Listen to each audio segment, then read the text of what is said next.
soxna si produire ki nekk scénariste maîtresse d'un homme marié def na benn commentaire jàpp ne c'est bés léegi mu ñëw xaw ma am na nu mu ko waxee ba yow nga ne saisir nga sa avocat. man day xaw ma fa Sénégal jëm dëkk boo xam ne yow da nga féetewoo def leneen lii bër nga ci parce que ku nekk ak sa bàmmeel kii féetewoo leneen nous sommes dans un pays démocratique bu ñii di raas dem ñee ngi gàmmu ji bu ñii di jaamu iblis ñee ngi jaamu suñu borom yow nga ne lii ma ne ku ci nekkul danaa la xeex ndaw si daal jékki-jékki rek jote maag moom dara maa nga gëj a waxanteeg moom ba mu ñëwee toog fii ba ñuy laata déposer suñu plainte contre ñoom ànd ak son grand patron Massamba Ndour le directeur de Marodi TV ñoom ñu fii la ñu ñëw toog fii moom soxna si Khadija si boobu laa gëj a gisee ak moom mars la war a doon wala avril ñu daal di leen daan jël bu set wicc ndax CNRA tout le monde l'a vu ñun la jox dëgg pornographie verbale am na ci maîtresse d'un homme marié apologie de l'adultère et de la fornication am na ci maîtresse d'un homme marié ñu dóor leen mise en demeure mooy boo ko defaatee li dal Walfadjri ci non Walfadjri d'abord ci le business du sexe moo lay dal bañ leen boole CNRA arrêté na ko ba pare fëggal leen amende de 5 millions donc mooy mise en demeure bi CNRA jox maîtresse d'un homme marié mooy tekki ne bu ñu ko defaatee li dal Sen TV dana leen dal ndax ñoom tam am nañ fi benn télé-réalité bu tudd Kawtef ay saaga ndey sax dañ koy def en direct ñooñu tamit arrêté nañ série bi ba pare menacé leen de 3 millions d'amende waaye arrêté nañ ko ñoom donc ñoom ñu ngi nekk en sursis ndeke ñu ngi ma dencal mer boobu sama yoon daf ci ne ñoom moom nit ñi ba lu leen neex jàllale ci télé yi ñooy kan ba bu leen CNRA rappeler les règles yi war a régir les productions audiovisuelles bu dee da nga koy dawal à 1 heure de grande écoute xale yi di toog di seetaan ak seen i papa ak seen i yaay au moins au bas de l'écran nga def ci benn pictogramme de limitation d'âge moo interdit au moins 2 nangam tubaab yi ñu ngi respecté loolu waaye ñoom xam nañ ne bu ñu ko defee dana leen di wàññil ay annonceurs xaalis bi ñuy am ñu ne tant pis am xaalis moo ñu gënal di sàmm la santé mentale et morale de nos enfants ñoom ñooy kan bu fekkee da ngay dawal loo xam ne am na des scènes d'obscénité et de pornographie il faut avoir la décence nga di ko dawal à des heures un peu tardives ay 11 heures ci guddi wala minuit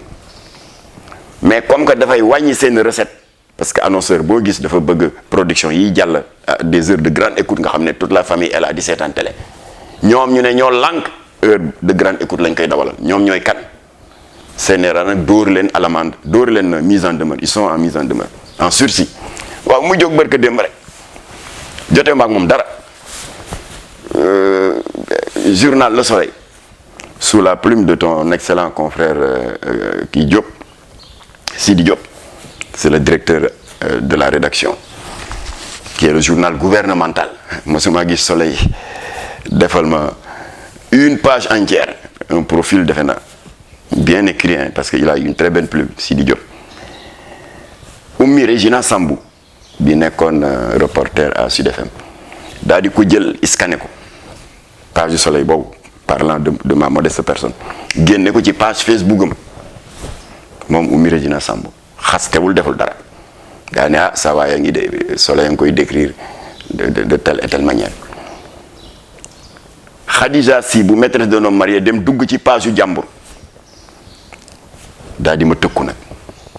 que tout le monde a lu daal di ne kii moom bés ma ngi ñëw te yàggatul sax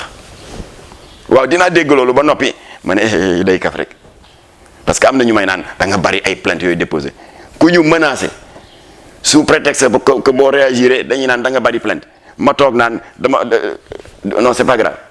menace kenn du ko jël à la légère ñun bàyyi nañu jël à la légère menace depuis que Latif avait reçu des menaces de mort au mois d'avril 2008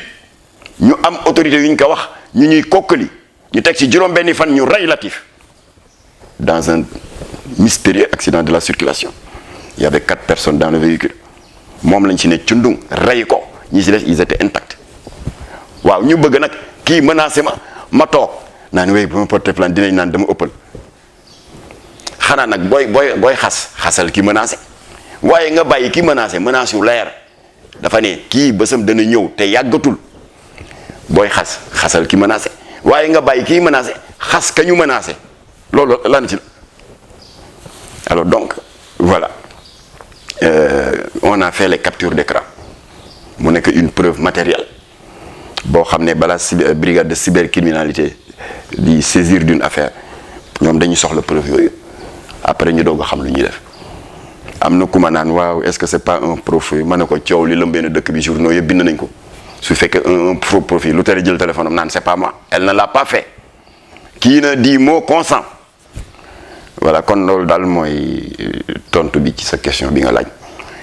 te nañu moytu seen bopp nag. kon déposé ko. yooyu dama koy bàyyi ci suñu propre discussion. waaw on ne dit rien suñu stratégie duñ ko wax kenn ay déposé nga déposé woog suñu stratégie bopp.